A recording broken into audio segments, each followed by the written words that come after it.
Well, good evening.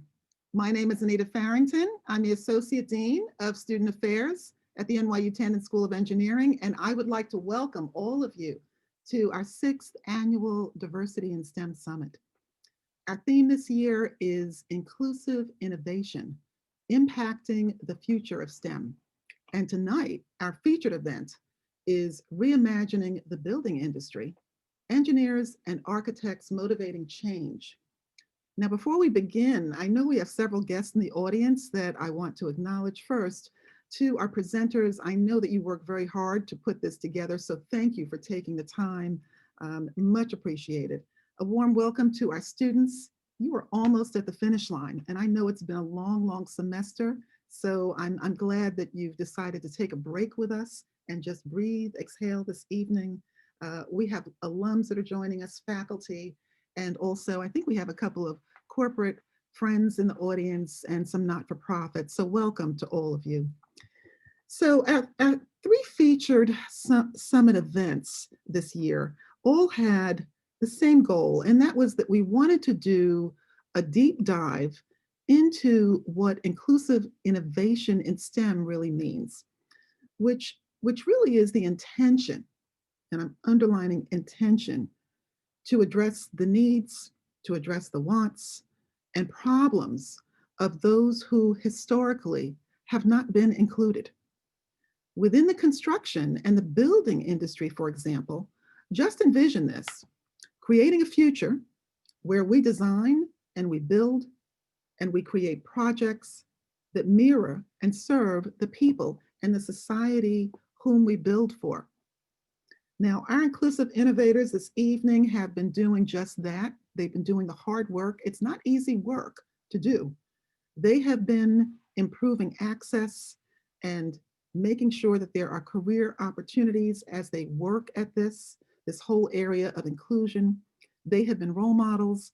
I know that they've been mentors because I have referred people to them, and they are catalysts motivating change in this industry. Tonight, all 3 of them are leaders in their field. And we're so excited because tonight we have our own Tandon students who are introducing them. The way that we're going to work this is that we're going to hear all of the presenters first. You have a Q&A at the bottom of your screen, and I would ask that as you're listening to the presenters, just note your questions in the Q&A.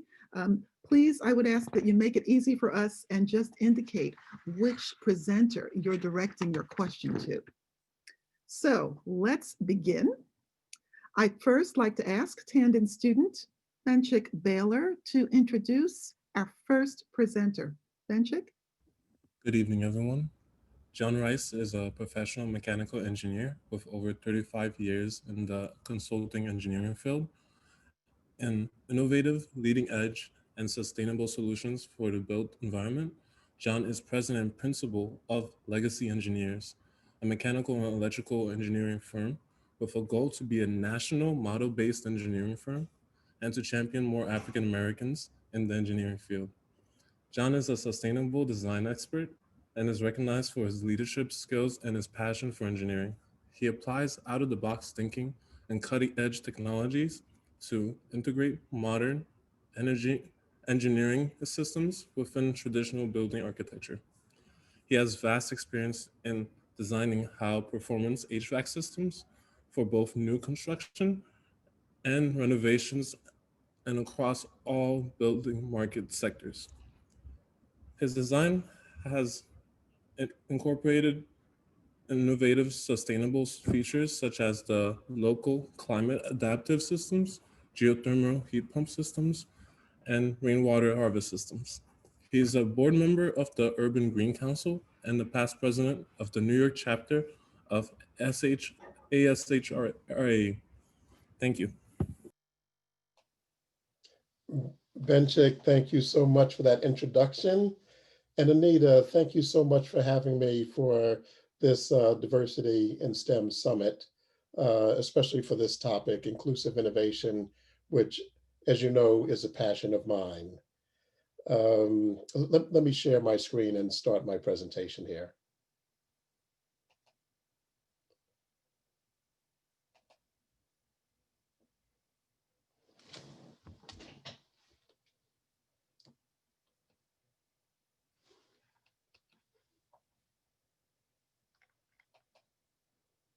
Oh, there was a little delay in the click there.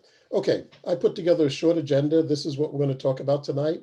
I'm going to describe what the quiet crisis is, talk about diversity and innovation, Blacks in engineering history. Then I'm going to give you my story leading up to legacy engineers. So there's a quiet crisis going on right now in the country. The demand for engineers in the United States is at an all-time high, while engineering graduate rates are historically low, and Black and other minorities are underrepresented in the field.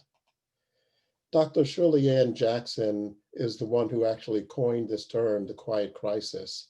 She calls it quiet because it unfolds over time. It takes decades to educate, develop, and foster the STEM pipeline. And it's a crisis because if without it, it's going to cripple our capacity to tackle some of the world's most challenging problems.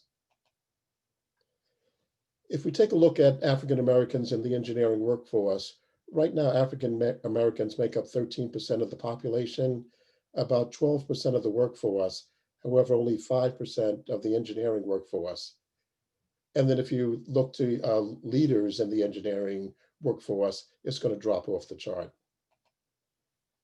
African Americans in engineering schools, again, we make up 13% of the population, 15% of the college age students, about 9% of the bachelor degree earners, but the engineering degree earners were down around 5%, and engineering PhD earners are 2%. If we look at each one by race, whites make up about 60% of the bachelor degree enrollees. Oh, and this data came from a book, Changing the Face of Engineering, the African American Experience. It was written in 2015, so this data is a little bit old, but it still tells the same story, where Asians make up 5% of the population. However, they're about 11% of the undergraduate engineering enrollment. Hispanics make up 17% of the population, and they're underrepresented at 11%. And Blacks make up 13% of the population, and the enrollment of Blacks in engineering programs declined from 5.6% down to 4.9% over these years here. Hopefully that's up. Native Americans are down below 1%. So women have earned 2/3 out of all of the bachelor's degrees for African Americans. We call this the female advantage. However, that female advantage hasn't translated over into the STEM fields. Women only earn 26% of the engineering degrees that African Americans have earned. So this is why what all of you is doing is so important. Your work is so vital, and I'm sure that you're going to have a rewarding experience out ahead of you. Let me just talk a little bit about innovation, since that's our topic for the evening. Franz Johansson wrote this book, The Medici Effect, and where he describes that innovation is inextricably linked to diversity. And what he speaks about is innovation happens when disciplines and ideas from different backgrounds intersect.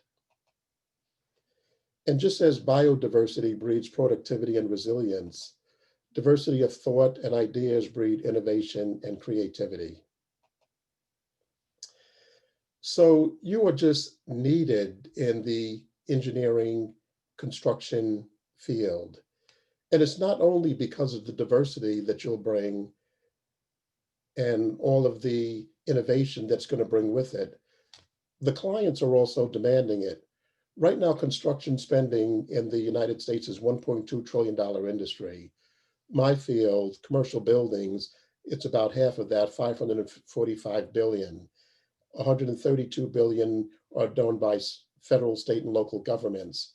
Most of these governments have mandates for minority and women-owned firms to participate in the business. So this represents about a $30 to $50 billion industry targeted towards minority firms. And not only the federal and state and local government spending, it's also a lot of the private institutions also have targets that they want to hit for minority and women firms. So you're definitely needed in the industry. A wise man once told me when I was forming the firm Legacy Engineers, he told me to go and study the history of Blacks in engineering history. His name was Stephen Perry. He's a retired Xerox and Lockheed Martin executive, and he helps people with business counseling. We formed an advisory board. Your very own Anita Farrington and Mr. Stephen Perry is on my advisory board. But the value of history is very important to inspiring our youth to get into STEM fields. So I just wanted to give you a couple of examples. Elijah McCoy lived in the 1800s. He was a mechanical engineer. He was born in Canada to escape slaves. He attended an apprenticeship for mechanical engineering in Scotland. However, when he returned to Michigan after becoming a certified engineer, he was unable to work as an engineer because of the racial barriers in the country. So he accepted a position as a fireman and an oiler for the Michigan Central Railroad, and he obtained a patent for a lubricating cup that allowed trains to lubricate their chassis while they were driving. This changed the transportation industry. Prior to this, trains would run for 4 hours and they'd have to stop for 2 hours in order to lubricate it, to get lubricated. So Elijah McCoy is where the term the real McCoy came from, because many competitors tried to copy his design with disappointing results. And this is where the term the real McCoy came from. We quoted Dr. Shirley Ann Jackson earlier for the Quiet Crisis. She's currently the president of RPI, Rensselaer Polytechnic Institute. She was the very first African-American woman to earn a doctorate for nuclear physics from MIT. And Dr. Philip Emeagwali, a Nigerian-born computer scientist and inventor of the world's first supercomputer. He actually got the idea from studying the construction of bee honeycombs, using 65,000 processes to perform 3.1 billion calculations per second. So that was some of famous engineers in history. I'm going to tell you what my story is now. So as early as I could remember in life, I was always good at mathematics. However, when I was about to start college, I had never even heard of what engineering was. But I entered college. I grew up in Jamaica, Queens. I started college at York College, City University of New York. Family happened at that same time. Here's a picture of all 5 of us. My daughter's in the womb. I got a chance to, at York College, you take pre-engineering, and I had to transfer to an engineering school. I transferred to Columbia University here in New York. But my path in engineering, it wasn't a straight shot. Towards the end of my senior year, there was a couple of classes I didn't pass. So I ended up starting my career at that time.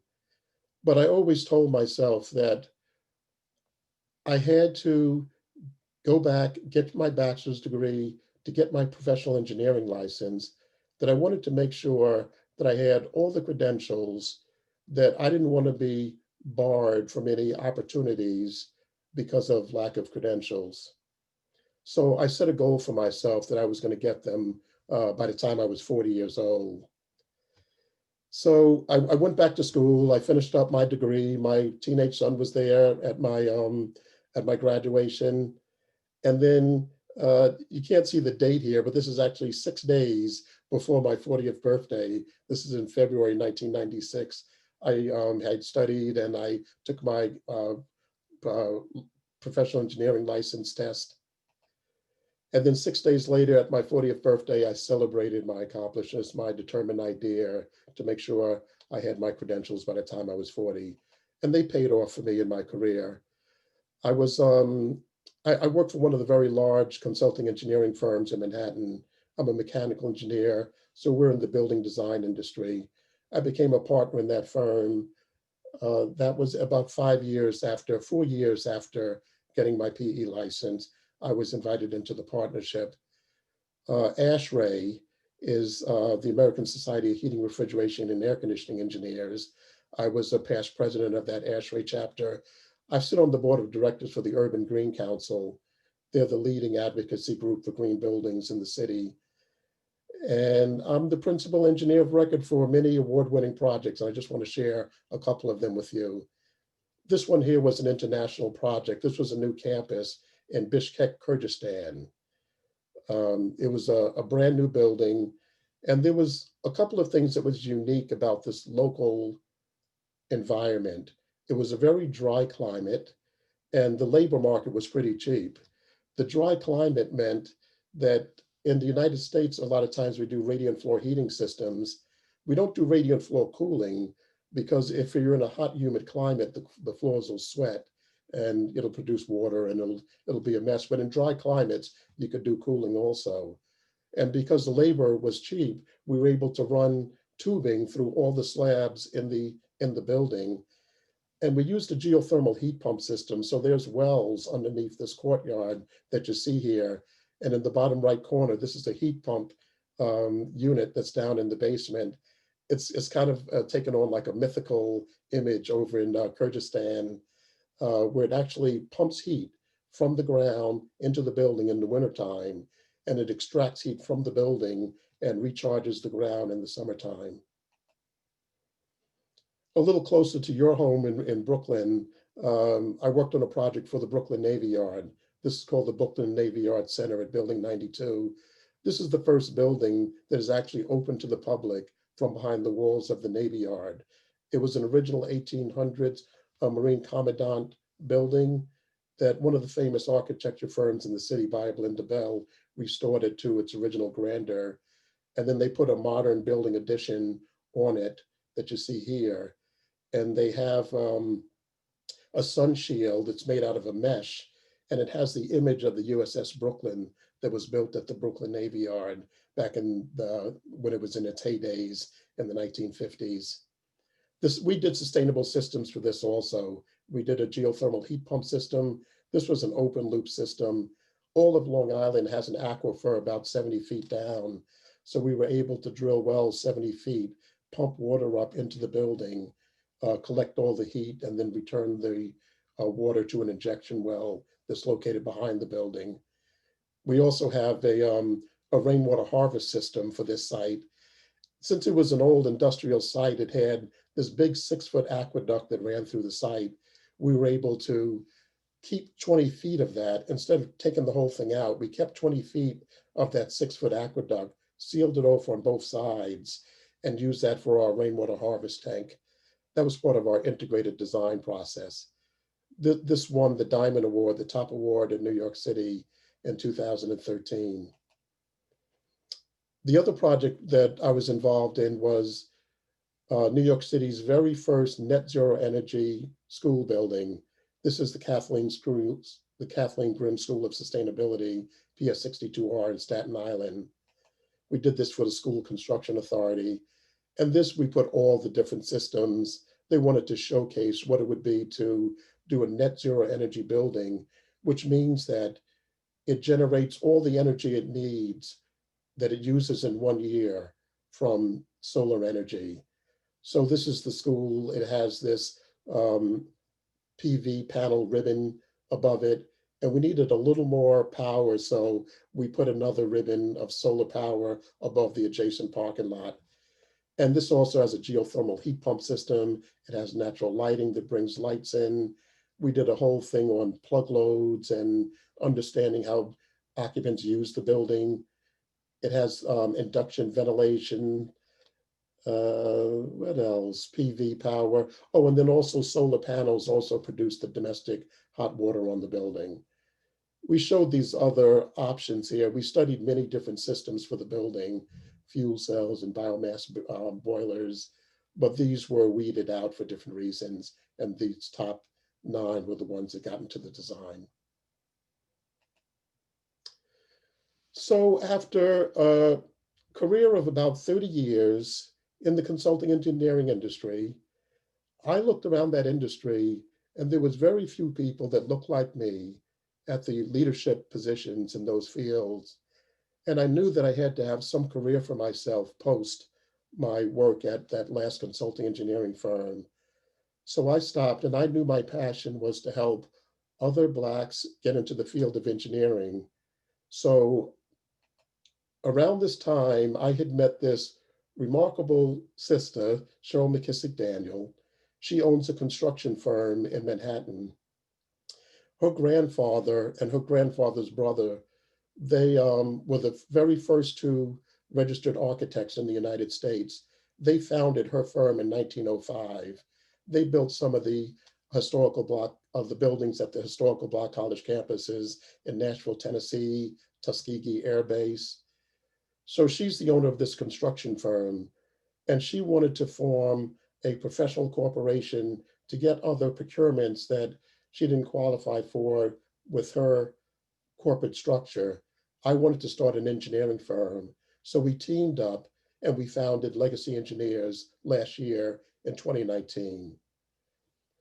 Legacy Engineers is the purpose of it is to be a model organization that advances Blacks and other minorities in the field of engineering. And we want to use diversity as our competitive advantage to spur innovation and creativity. We developed a logo. This is our legacy logo. It's in the form of a square. We view it as a town square where people come and gather. And we put around it our core values, which is diversity, excellence, innovation.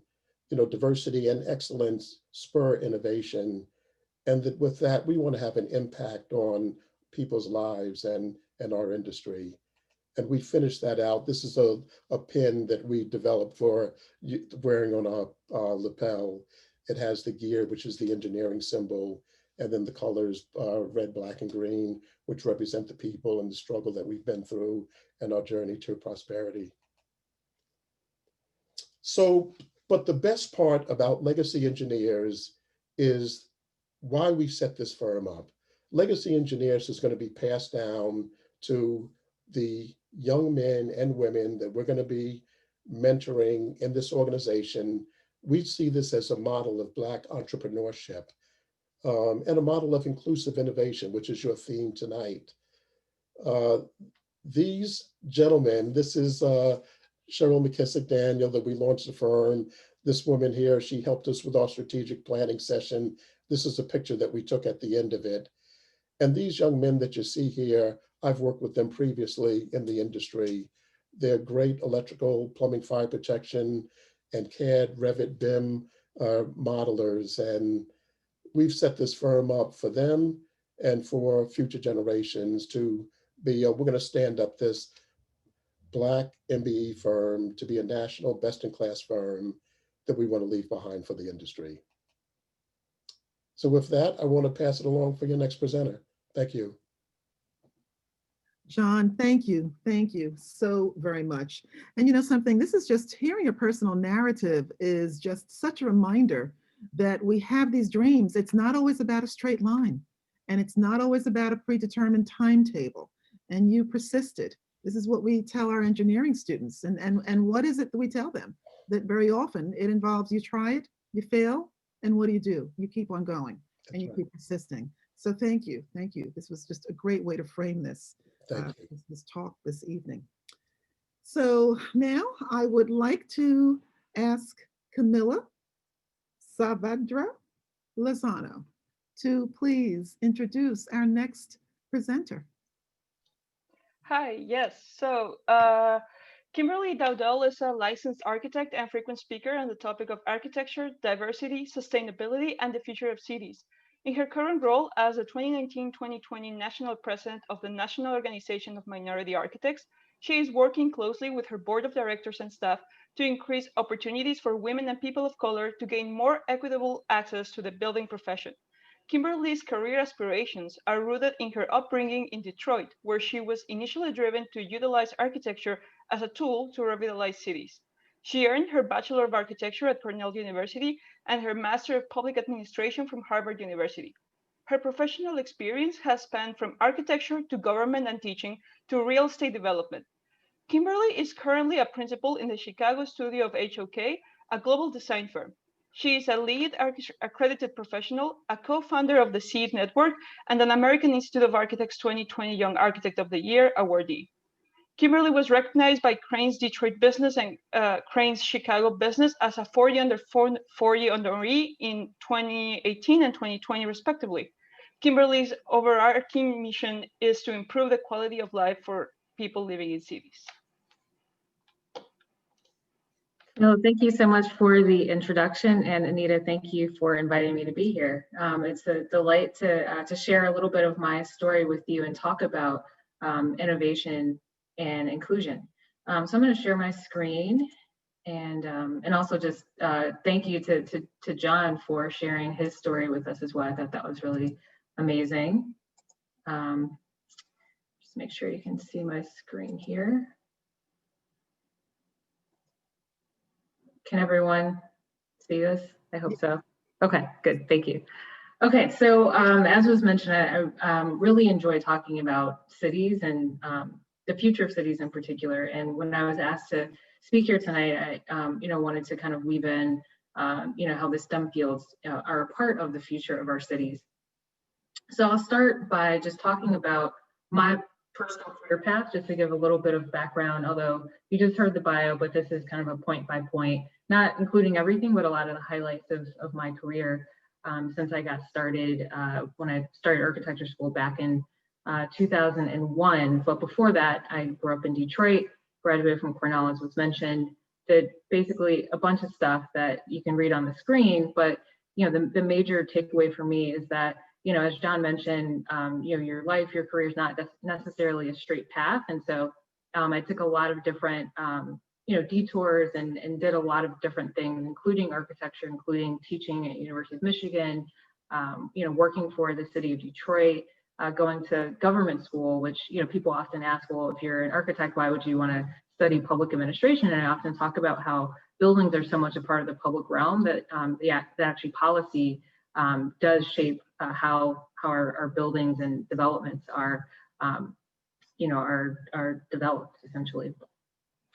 So that's kind of the overarching kind of arc of my career. But my story actually starts before I was born in Detroit. This is a building located in downtown Detroit. But in the these are images from the 60s and 70s when Detroit was definitely experiencing more prosperity than it did when I came around in the 80s and 90s. So when I was about 11 years old, the second largest department store in the world, the Hudson's department store, no longer looked like this when Detroit was very prosperous. It actually looked more like this. And so I remember a very distinct moment when I was younger, again, around middle school age. I'd taken an art class and learned what architects did, and had an opportunity to just understand the power of shaping space and moving things around and sort of saying what you want something to be, and so having that vision. So when I passed by this particular building, which is a shell of its former self, boarded up right in the heart of downtown Detroit, I said I wanted to fix this building. I want to become an architect and fix this building so that I can help improve Detroit. So a few years later, it was demolished. So that dream was dashed, but the sort of bug to become an architect definitely lived on. And so when I was in architecture school, I did my thesis project on, essentially to ask the question, what happened in Detroit? And I certainly had an architectural project that I had to produce at the end, but the research really, helped me understand, some of the issues of disinvestment and, frankly, racist policies that contributed to the erosion of the fabric in Detroit. And later I learned that it was not just Detroit, but many other cities that experienced this. So at the top of the screen, you'll see a Detroit neighborhood in 1949. And then, a few decades later in 2003, that same neighborhood is, it experiences a great amount of disinvestment and erosion. And so a lot of those homes went away.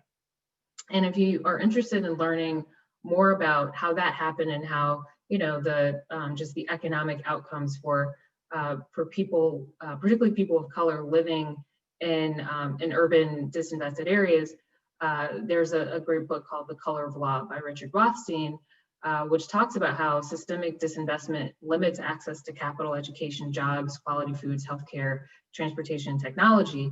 And if you look at the map just above the book cover, it actually shows, this is what's called redlining. It's a map that shows different parts of the city that should be invested in versus those that should not be invested in. And unfortunately, there's a very strong correlation between those red areas that are, in this particular case, Black neighborhoods, and areas that are green that are more,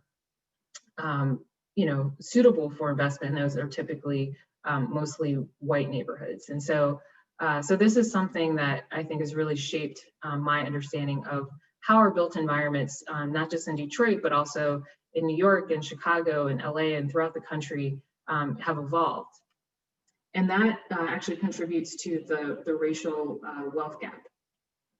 And so oftentimes there's, there are questions about, well, why is it that, Black neighborhoods tend to, suffer from such, blight and the disinvestment that happens. And so we also have to understand some of the context surrounding just what different family households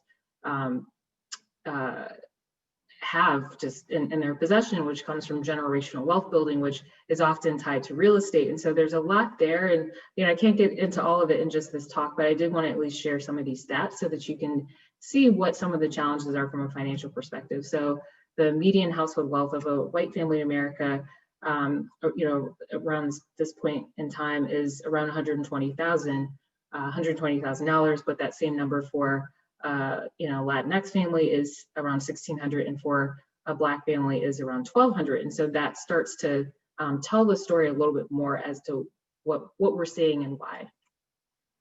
And just as a way to visualize this inequity, here's a map from a study done that was shared in Time magazine in 2019 by Jamie Ducharme and Elijah Wilson, that shows where food deserts are in Chicago. And for those who aren't familiar, the south side of Chicago, so the sort of bottom part of these maps, these are all the same images, but just showing different data. The south side, or the bottom side of, or bottom portion of these graphs, are predominantly Black neighborhoods, and the north side are predominantly white neighborhoods. And so if you just take a look at, where the food deserts exist, which are essentially where there's very little access to healthy foods, or supermarket, supercenter, or large grocery store, that has an impact on health. Similarly, on the other end, there's unemployment. There's a concentration on the south side neighborhoods of Chicago. And I think what's most upsetting is the life expectancy. So if you look at the south side, you'll see that the numbers are around 60 years of life expectancy, where if you look at the north side, those numbers are 90. So we're talking a 30-year gap there. And that's a big part of the problem that, that as a society we need to face. And as architects and engineers and other types of professionals, we have to rally together to improve our built environment, to improve health outcomes, to improve wealth outcomes, so that more people have a fighting chance of a longer, more fulfilling life. And so, one of the things that I do is I talk and I write about these issues, and particularly from the perspective of an architect. I mentioned in an Architect magazine article this year that our duty as an architect is to protect the health, safety, and welfare of the public. And that means the entire public. So the buildings that we design are meant to shelter everyone safely, and to the extent possible, to create delight. And so architects must actively protect, but we also must, begin within our profession. And certainly, I know that I'm talking to a group of engineers, and architecture and engineering is very related. And many of the stats that John shared are similar in architecture, but in some ways a little bit more stark. And so these are the numbers within architecture, showing women, the Latinx community, Black architects, Asian architects, Native American architects, and NOMA, the National Organization of Minority Architects, the organization that I'm the current president of. We've been very focused on the African American architecture community since we were founded in 1971. So about 2% of all licensed architects are African American, and far less than 1% are women. In fact, there's so few women that we all know our number. So I'm number 295 out of about 500 licensed living Black architects who are women.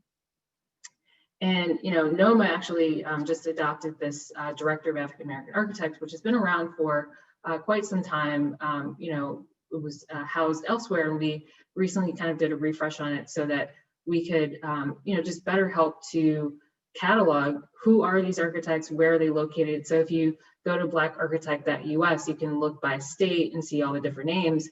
And at the top, we have sort of a ticker, if you will, of the number of Black architects total. So when I did this screenshot somewhat recently, we had 2,373. And of that number, 500 are women. So you can click on the tab for women to see the breakdown of gender. And just for the sake of giving you where the 2% comes from, of the 116,000 architects who are licensed in the U.S., only 2,373 are Black. So that's part of what NOMA is looking to do, is to address that.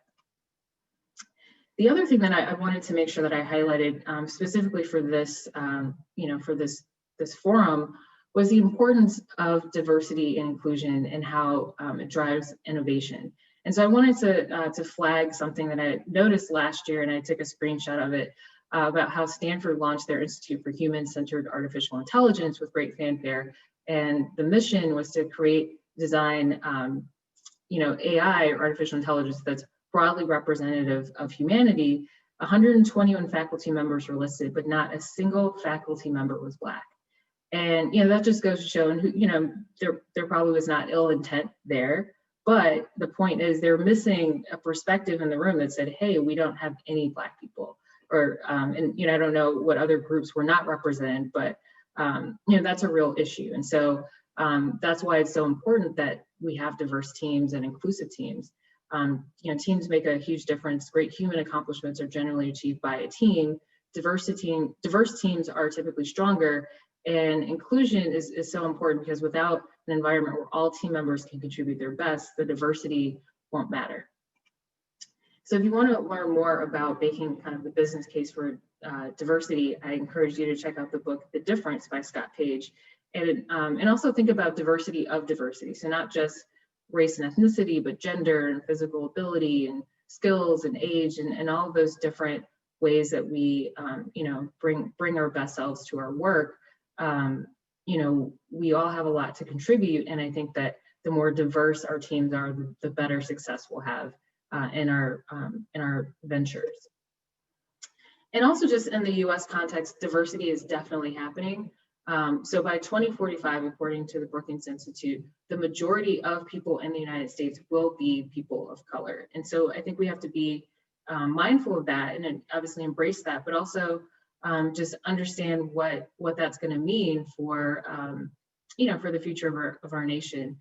And then also just globally, as we think about cities, and I love talking about cities, this is a global map of where we'll start to see some mega cities evolving.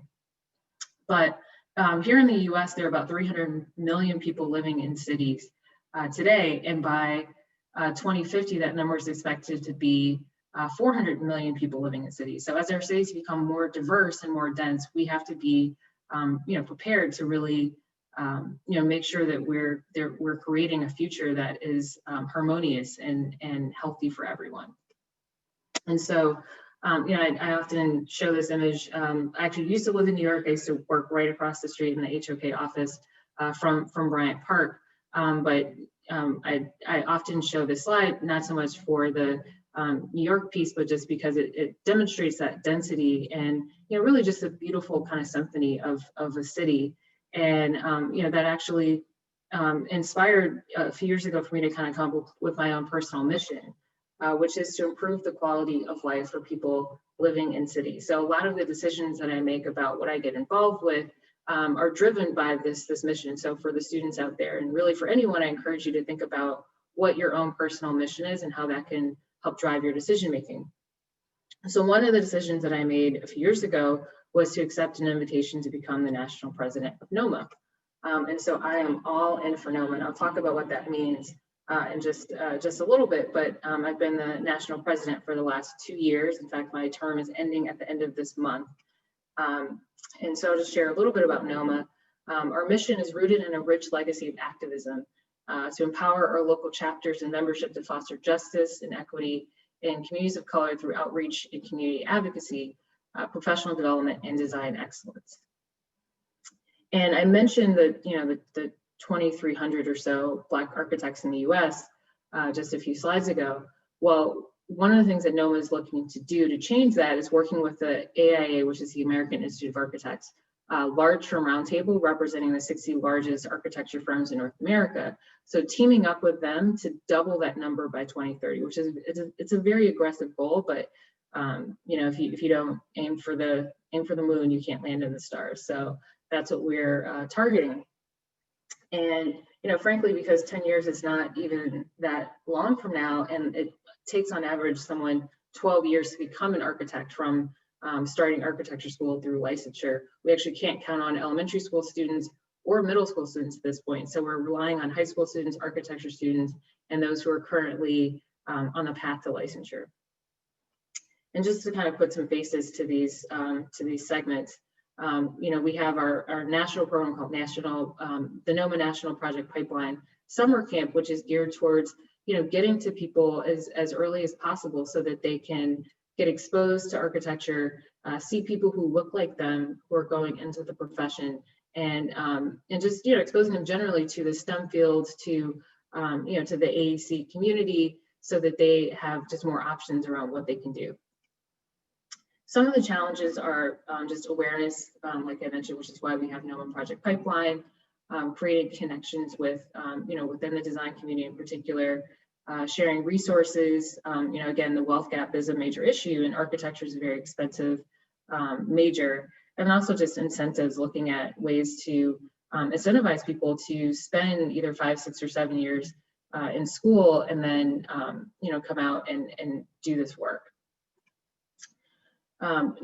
According to Tanya Allen of the Skillman Foundation, diversity is about counting the people, and inclusion is about making the people count. And that's what we're really trying to focus on within NOMA. Of course, counting the people is important right now in particular, but how can we really push the envelope to make sure inclusion is prioritized? And so that's what All In for NOMA is about. That's my 2019-2020 platform, which is about creating access to the profession, fostering opportunities for leadership within the profession, and celebrating and strengthening our legacy. And so that's what ALL stands for. It's an acronym, but also it signals that all people are welcome to join NOMA. You don't have to be Black or minority. You could be white. You could be a non-architect. You could be an engineer. We have members who are engineers and planners, and people in construction. So certainly encourage everyone to take a look at what we have to offer. And just as a quick overview, we have our access programming, which is again our NOMA Project Pipeline summer camps, our student design competition, which has been super popular. In fact, that's how I joined NOMA back when I was in college a while ago. To compete with dozens of other schools for a particular design prompt. And then this year we launched our NOMA Foundation Fellowship Program, which connects recent graduates with architectural internships.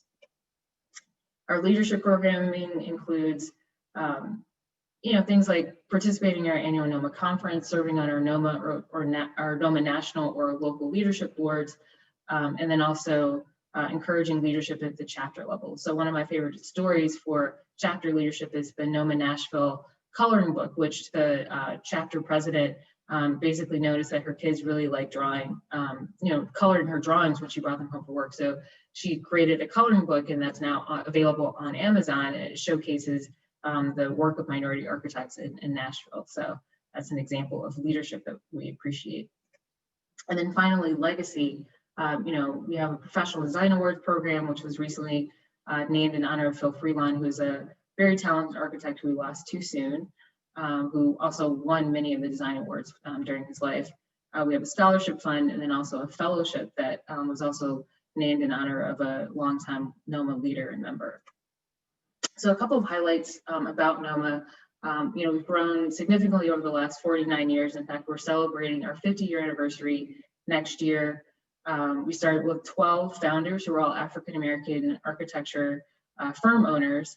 And, we now have grown to 35 chapters, professional chapters throughout the country, over 80 schools.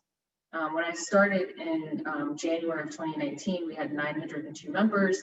My goal was to get to over 2,000, and we were able to achieve that. So more than doubling our membership at the end of this year with 2,086 members. We have over 700 student members, and we certainly encourage engineering students to join us as well. And then for this year's virtual conference, we had over 1,700 participants, which is a record for us, breaking last year's record when we hosted our conference in New York with 1,200 attendees. And so the question you might ask is, well, who should get involved with NOMA? And so I'd say you, everyone, all in, like inclusive of all. And when should we start? I would say get started right now. So check us out at noma.net. And then the last thing I wanted to share was just a call to action that I wrote right after the murder of George Floyd, when I think people are just really looking for guidance on what to do, to help NOMA, to help kind of spur some sense of change, and not just in the profession, but just our society. So we're encouraging all of our members and everyone who sees us to be brave, banish racism, reach out to those who are grieving, advocate for the disinherited, vote in every American election, which is obviously super important this year, and engage each human that you meet as you would want to be engaged. So we encourage you to be brave, and whatever work you get involved in, bring your best self. If you notice that someone is missing from the table or missing from the discussion, be brave, speak up. Make sure that if there's a group of all men, ask where the women are, or if it's a group of all of a certain ethnic background, talk about how it's important that we actually bring different voices to those important discussions, especially when it comes to the future of our built environment.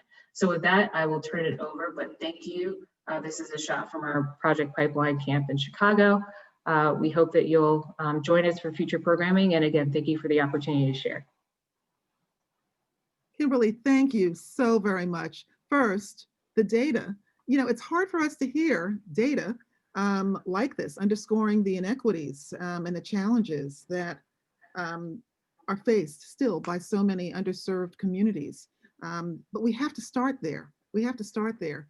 And I'm so glad that you really spent time drilling down about everything that NOMA does, and the fact that just as many of our professional associations, our affinity associations, they are open to everyone. And I have to remind our students, that NSBE, and I'll use that as an example, NSBE is open to everyone. And we just had a tandem student today who was talking a little bit about his placement and about how he got his job. He got it through the NSBE National Convention. He was not African American. And this is the way that it should be. This is the way that it should be. So I'm so glad that you underscored that. And then also the pipeline work.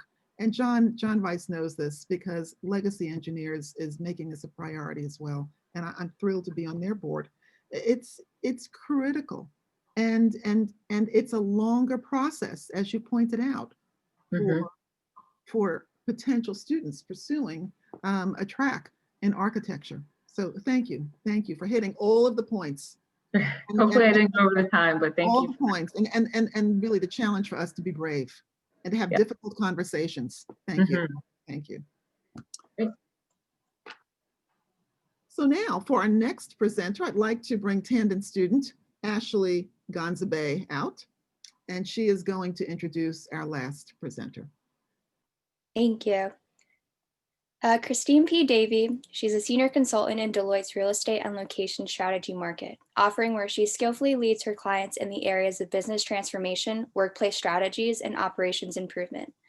In this role, Christine also co-leads the Women in Infrastructure and Real Estate Initiative, also known as WIRE, a program that supports the advancement and success of women practitioners in the real estate industry through networking, industry eminence development, and mentorship.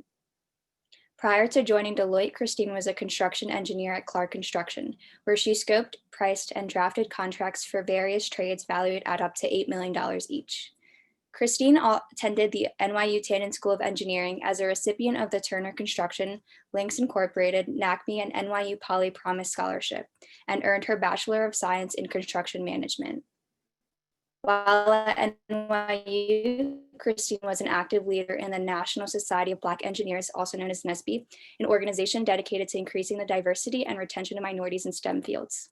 In the NYU NSBE chapter, Christine held positions such as membership chairperson, external and internal vice president, and planned the inaugural Women Excelling Avidly and Leading Through Habit luncheon in 2013, an event which has continued every year since then. Today, in addition to her professional work, Christine continues to promote the wellness and success of women and young girls through her involvement in several organizations. She is currently a member of the NYU Tandon Alumni Advisory Council, serves her community through her sorority Alpha Kappa Alpha Incorporated, and was recently nominated to join the board of directors of House of Ruth DC, a nonprofit created to help women and children overcome homelessness and domestic violence. Please welcome Christine. Thank you so much, Ashley, and greetings to everyone here this evening. Dean F., thank you so much for having me. I'm honored to be a part of this discussion and to share my experiences with you all, particularly through the lens of diversity and collaboration. I will also share my screen.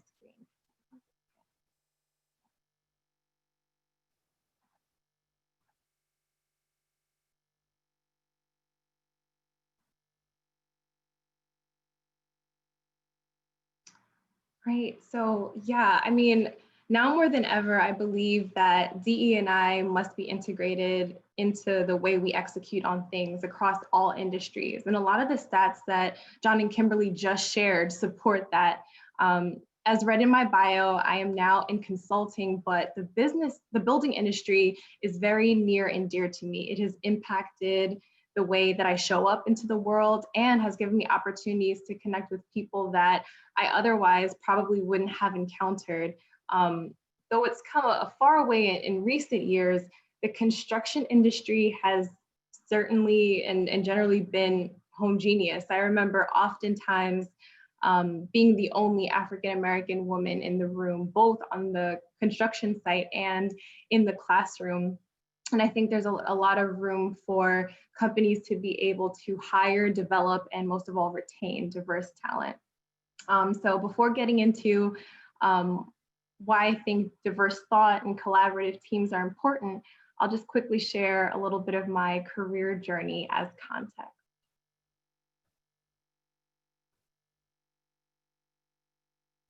So I started at NYU after graduating from Brooklyn Tech in 2010, another alma mater that I am extremely proud of. My friends and family are like, Christine, it was high school, let it go. And I'm like, never. My time at Brooklyn Tech was a solid stepping stone to my career. And had it not been for being exposed to engineering and architecture then, I'm not too sure I would have known what it was. Tech gave me the opportunity to take some college level courses such as surveying and statics. And that gave me a head start for starting at NYU. Everybody knows that engineering is a really rigorous program. So to get exposure at that age, I definitely consider myself blessed.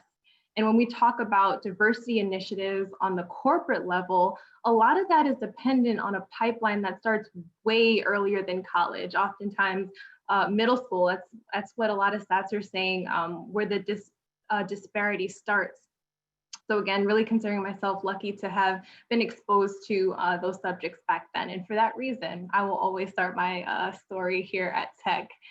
When I joined NYU, I was one of 2 African-American women in my class and the only one in my major, to put things in context. It was a little intimidating at first, but my involvement in organizations such as the National Society of Black Engineers really kept me connected and gave me the confidence that I needed to push through. Dean F. mentioned conventions and the career fairs and all the resources that they were able to provide. I was also lucky to attend NYU at a time where a huge emphasis was starting to be put on developing a pipeline of women in engineering. So I was able to connect with alumni, staff, and faculty who were truly invested in my success. So during my summers, in between classes at NYU, I was able to secure internships at Turner Construction and Hensel Phelps, which are two wonderful companies.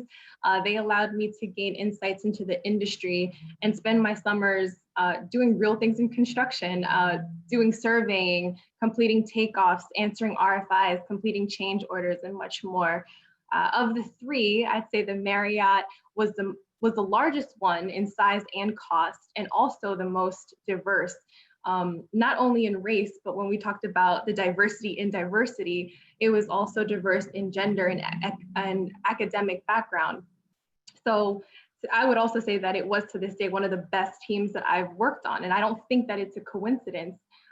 Because of the melting pot of people, there was a heightened level of synergy and the constant sharing of ideas. We had healthy conflict, like that good conflict that allowed everyone to walk away with a more open mind. The picture that I have here is actually me at that project, the Marriott Marquis in DC. And it was my first time climbing a crane, which was an awesome experience. It was the largest crane erected at that time. And yes, my heart was beating, but it was an experience that I would never forget. And after graduating in 2014, I decided to go back to the DC area where I worked as a field engineer and also in pre-construction, which is, pricing construction drawings across different trades and also drafting the contracts that GCs would go into the trades with. I worked on some pretty cool projects there. And yet again, outside of the tradesmen, sometimes on the job site, I found myself as the only person of color on the GC side. At that stage, I knew that there wasn't anything I could do to immediately change that, but I did get involved in their strategic partnership program, and I believe that it's still there today. It was an initiative to help develop small women and minority-owned businesses successfully grow in the construction world. And even after leaving that company, I'd still go back to help and facilitate a few workshops. In 2016 came my pivot, which was really exciting. I started to become a little bit curious about business development and being more client facing. And I stumbled across the world of consulting, and that's where I am today.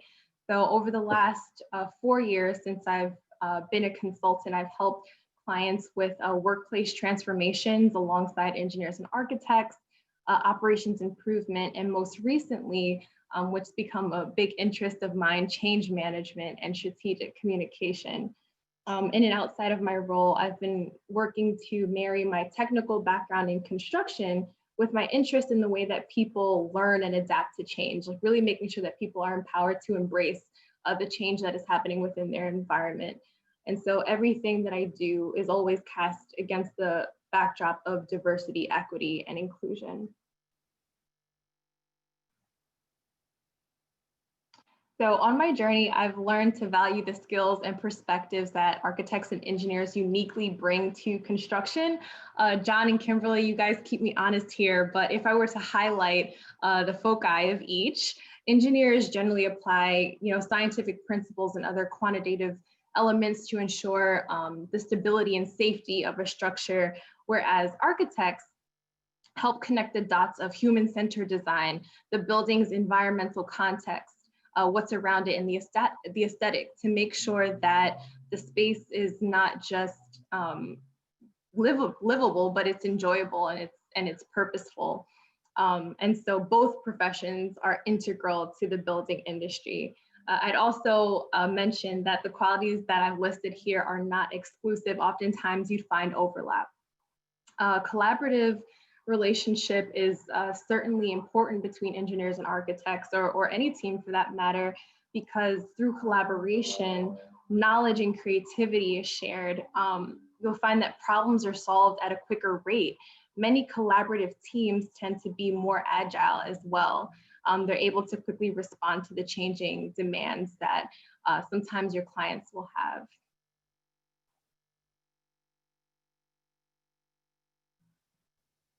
So when we think about what inspires innovation, diverse thought does just that. it can help overcome groupthink, which is a common symptom of teams that are limited by conformity, and also improves the ability to connect with stakeholders, your project stakeholders, who will also be diverse. Knowing that the engineering or architecture or GC firm that you're going to do business with has people that not only one, understand where you're coming from, but can share or have shared the experiences that you have can make all the difference for a potential client. The last point I have here is diverse thought and collaboration. It transforms the basic. The experiences that our intersectionality brings table allow us to elevate the conversation, bring variety to ideas, and ultimately just transform the status quo. And I think for those reasons and so many more, diversity is key to strengthening the bottom lines for companies.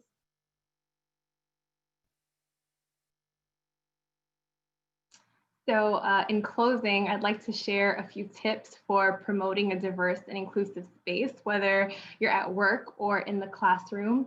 For starters, I would say make sure that you commit to bringing your authentic self every day, whether you're in the classroom or on the job site. Oftentimes people are afraid to bring their full identities to work with them, whether you're a parent or elements of your culture, whatever it is. Not bringing that to a room could be a roadblock to innovation, and it could stifle that creative environment that we talked about before. So bring your authentic self every day, because I think that's where the true value lies in the spaces that we occupy. The second point that I would encourage is to challenge the status quo. At times you could enter an environment where people are doing something, you ask them why, and they say, because we've been doing it this way for years. And that's not good enough. Shake it up, ask why. If you've been hired to be a part of a team, it means that you have say on that team. Be bold, be inquisitive, and ask when something doesn't click or make sense. And then the last point I would make sort of echoes what we heard before in terms of amplifying voices. Sometimes in our career, we could come across a leader or a lack of leader who sort of stifles the voices of the people on their team that may not look like them or may not agree with them. Or you might encounter a team member who doesn't yet have the confidence to know that their voice or vote matters. In both cases, I'd encourage you to use your best judgment in amplifying that person's voice. If you have a platform, if you have the ear of somebody that your other teammates don't, use it to promote that equity of thought. And I think that you amplifying and you standing by that person is allyship, and allyship is the best way to sustain inclusion. So with that, I thank you guys for your time, and I will hand it back over to the team. Christine, well, first of all, I'm having a Dean F moment, because I am sitting here oozing with such pride, because I literally remember you coming into freshman orientation out of Brooklyn Tech. So this is just extraordinary. It's for all of us to see this. Couple of things. I mean, I especially like the way that you talked about the pivot that happened in your career around consulting. Now, engineers going into consulting that's not an unusual path, but often there's this very rigid view that if this is where I begin, then that's pretty much the road that I'll travel. And it's always interesting to hear, and you haven't been out very long. I don't want to age myself, but I mean, you graduated. When did you graduate? Tell everyone. 2014. 2014. So you've been doing a lot. You've been taking care of business a lot during that time. And I stood in the lobby of the Marriott with you. If you That's remember. right. That's right. Yes. I think that was the Congressional Black Caucus, right? Was the Congressional Black Caucus? Yeah. We stood in that lobby, and it was such a sense of pride for me to hear you talk about how this was one of your biggest project. Just so proud. And thank you so much for coming back and giving. This is paying it forward, and I'm always just so grateful. We're grateful to you for doing this. Thank you. Absolutely. So let's see. So I know that there are some questions in the chat. I think my staff is probably nervous right now. They're probably hoping that I'm going to do this the right way. So I'm going to try to make them proud. So John, and what I'll do is to just take this from one presenter to the next. So I'm going to start with John.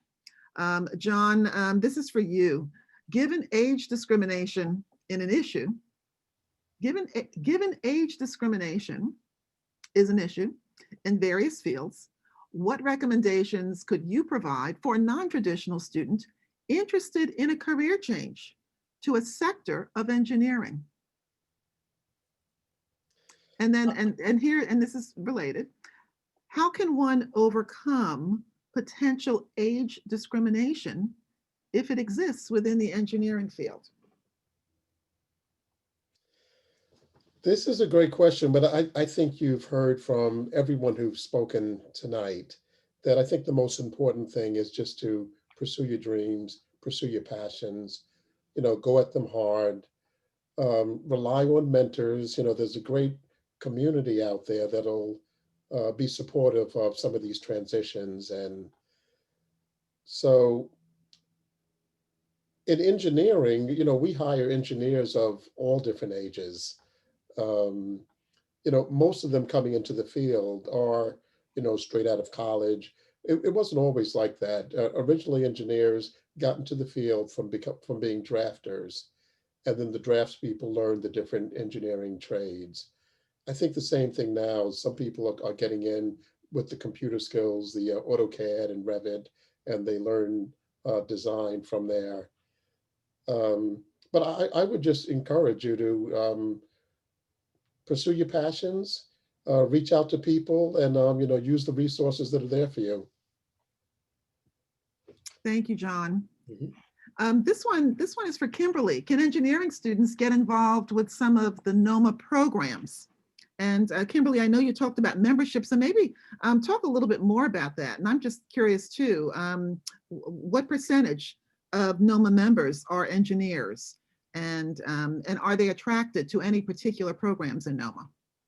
Yeah, so certainly all people are welcome to join NOMA. Frankly, we don't have many engineers. We'd love to see more. I know that some of our professional members are engineers, and frankly, many architects are in a position to bring engineers on their teams to help facilitate projects on behalf of clients. So it's actually, from a business perspective, quite strategic to get involved with NOMA and get to know architects so that we can start to build our teams with more engineers. But I think some of the professionals have figured that out.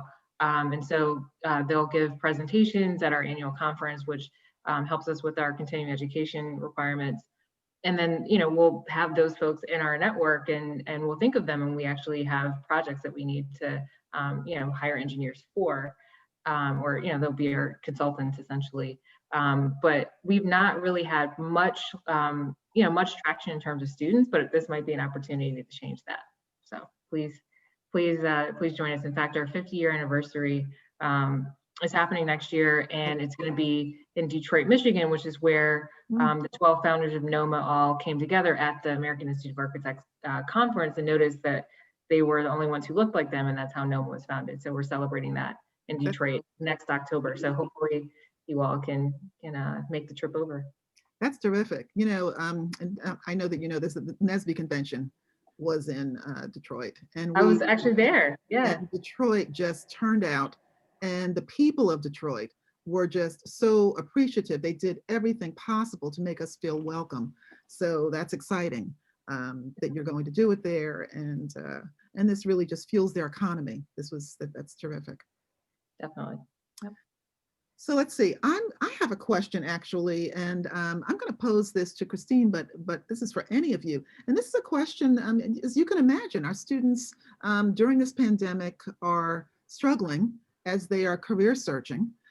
Is there any particular advice, any particular career advice that you could give them as they're searching right now in these industries during the pandemic?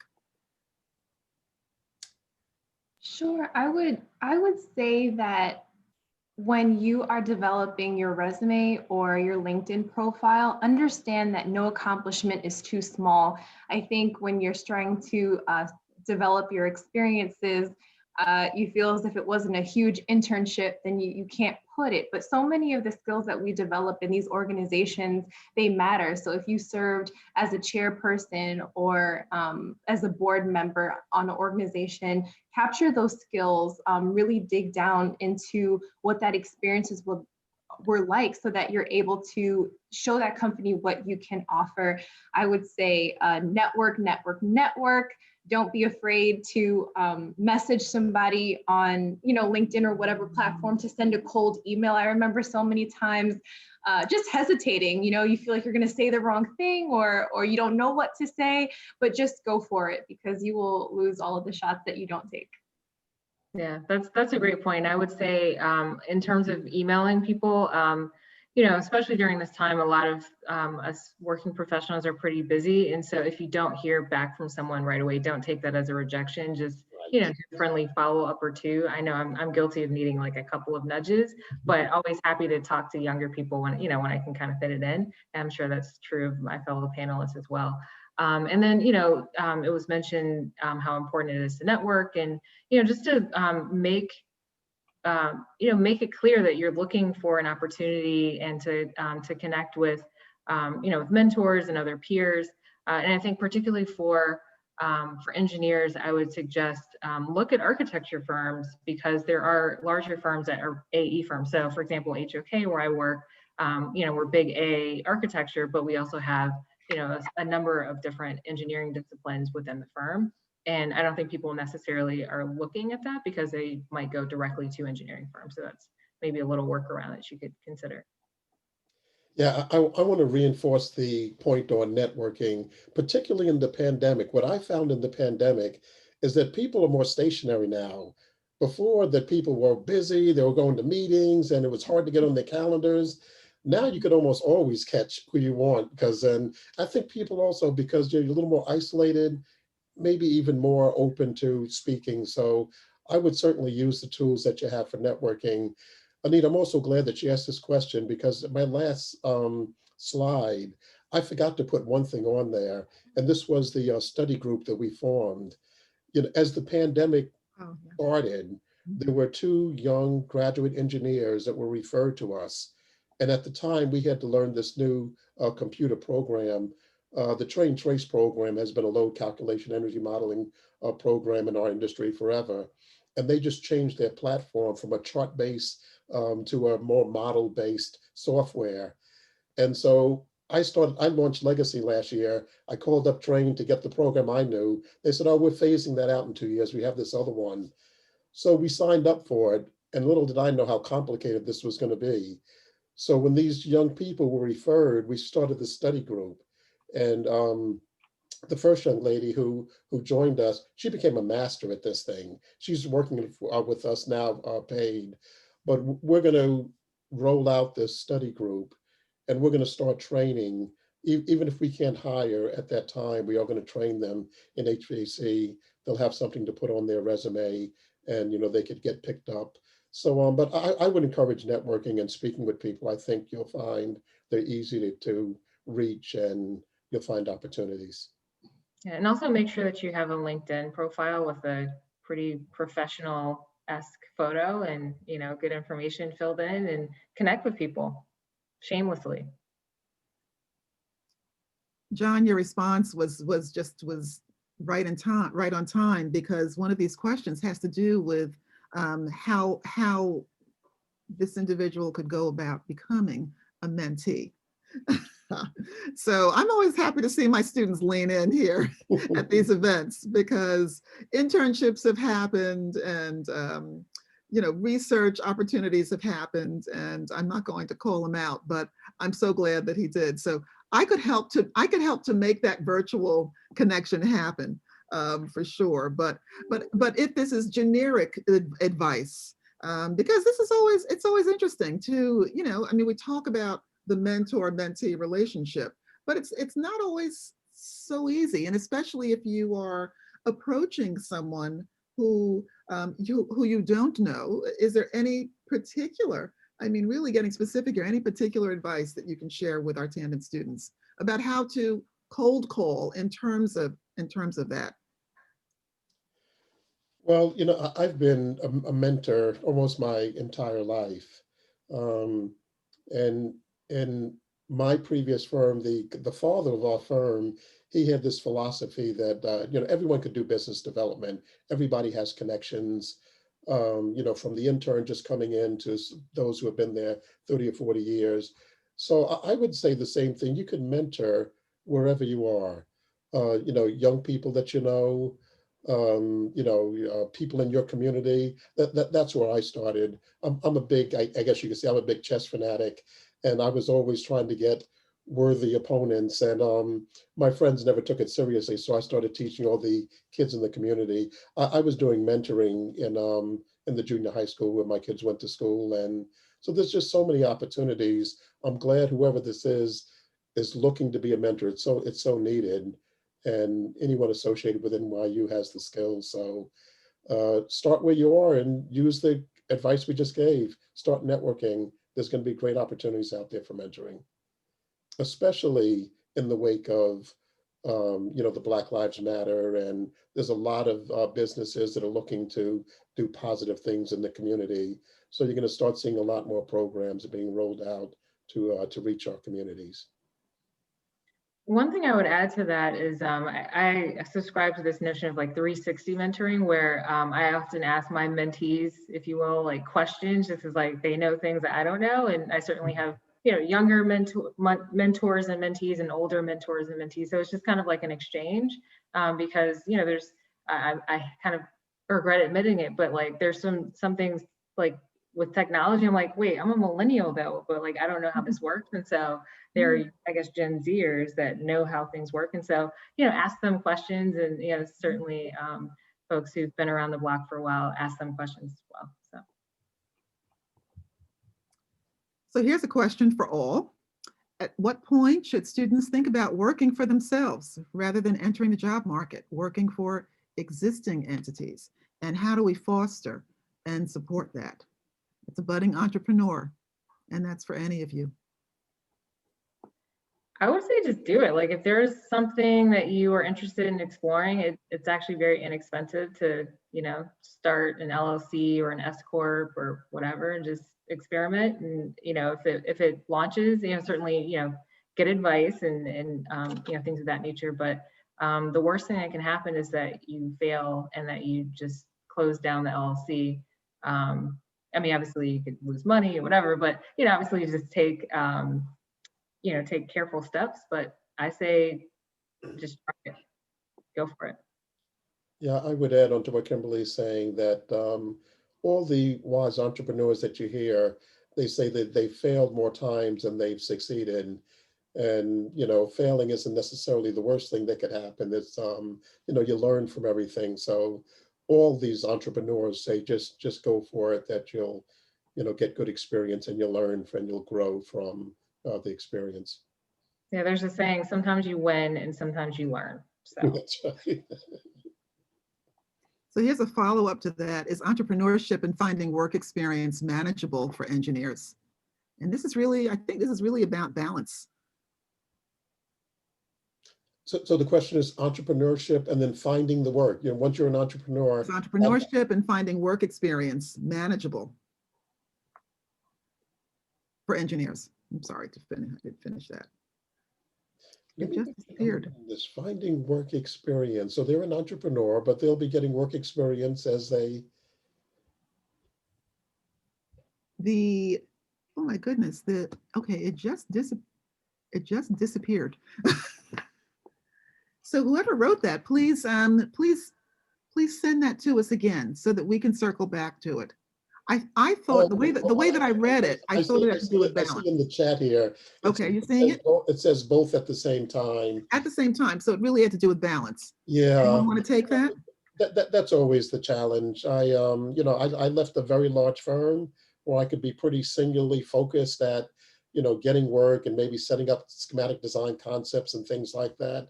I came over to a new startup firm. I had to set the firm up. I had to do the business development, and then I had to do the engineering also. So it's always a balance, but it's always manageable if you have the passion and drive. So the next question, and I'm going to embarrass him, I have to welcome, because I'm seeing someone from Northeastern, an assistant dean. Richard Harris is in the house. Thank you so much for joining us, Richard. His question is also, can you elaborate if there is a difference between a mentor and a champion in the corporate sector?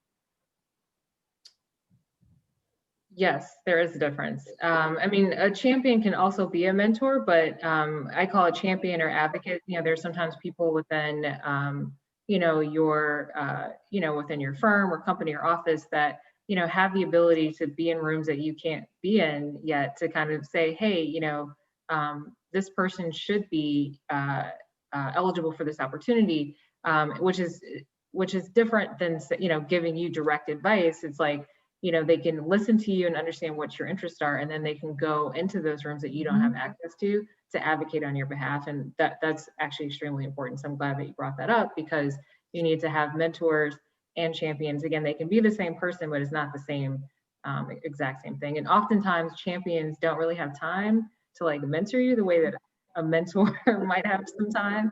So that's something to keep in mind.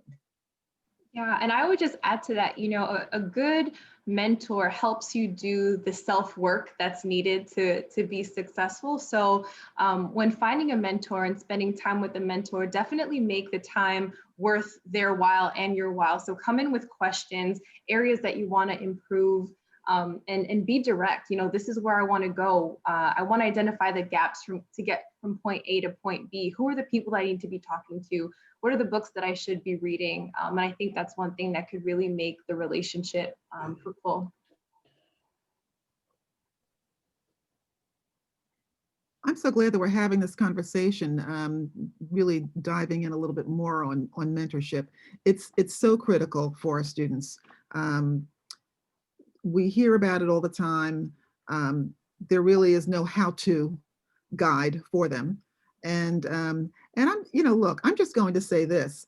Over the years, I have done countless virtual introductions. And sometimes that may be a way to go about doing it. So that's just my piece of friendly advice. So, and again, this is you are party to someone who knows someone at a particular company, or it could be an alumni.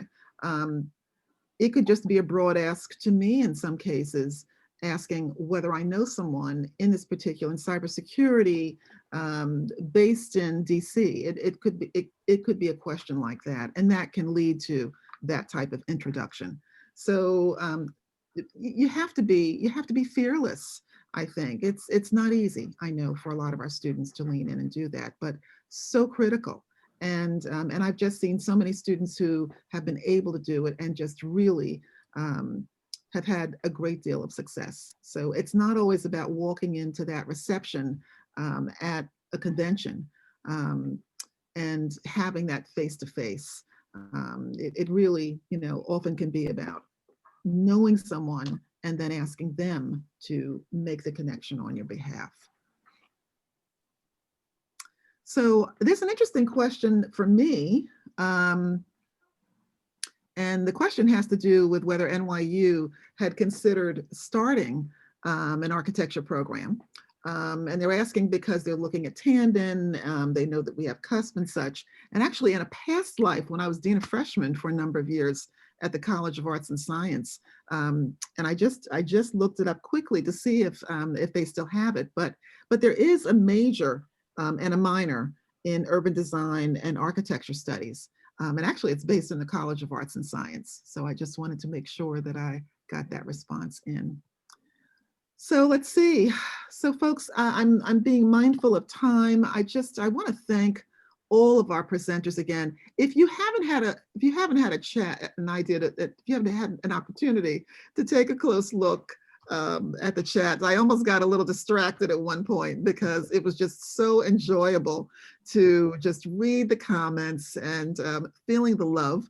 And I want to say this, I'm thanking all of you, and please take a look at the chat because clearly people have enjoyed this content. They have said wonderful things about everything that they've heard. I'm looking at one comment, star-studded was used. I agree. I agree. This has just been, it's just been terrific. And again, thank you for putting the time in and just putting the work in. So not virtual, here you are. I'm doing it. I'm doing this. This is for all of us. So we have one more event, which is tomorrow.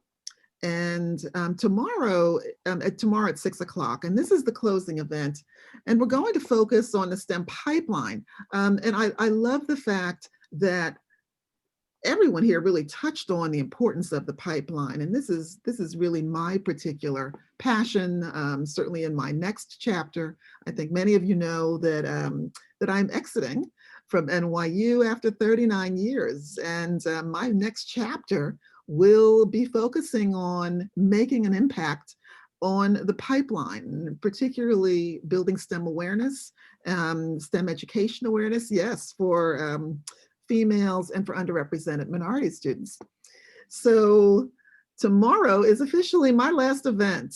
And Wow. I am just so, I'm excited, it's bittersweet, but it's just so, it's stunning that I'm going out really looking at different templates. And we have so many inspiring presenters tomorrow talking about the pipeline through each of their lenses. But I've always wanted to bring US National Lab representatives in on a panel. And people might be curious about how that connects to the pipeline. So there are several programs, and they really are inclusive fellowship programs. They're going to talk about that, but our students simply are not aware that there are 17 national laboratories, and they are aggressively recruiting engineering students, all majors. So tomorrow we have 3 representatives from national labs, and of course they'll be talking about the entire network of US laboratories. I took a look at one of the slides today, so I know there's a slide in there on summer internships and full-time placement. So if you have not had the opportunity to, or if you were wondering whether, just wanted more information about what that event is about, the link, I believe the website link, they're going to put it in the chat. Hopefully they'll make that happen. If not, you can email me. And I think we've been sending this invitation out at least 3 or 4 times over the past week. But if you have difficulty finding it, just email me directly, because there still are virtual seats available. So I urge you to sign up for that right away. So again, to all, thank you so much for coming. I hope that some of you who may be here tonight, I hope that you join us again tomorrow, and be well, be safe, be healthy. Thank you so much.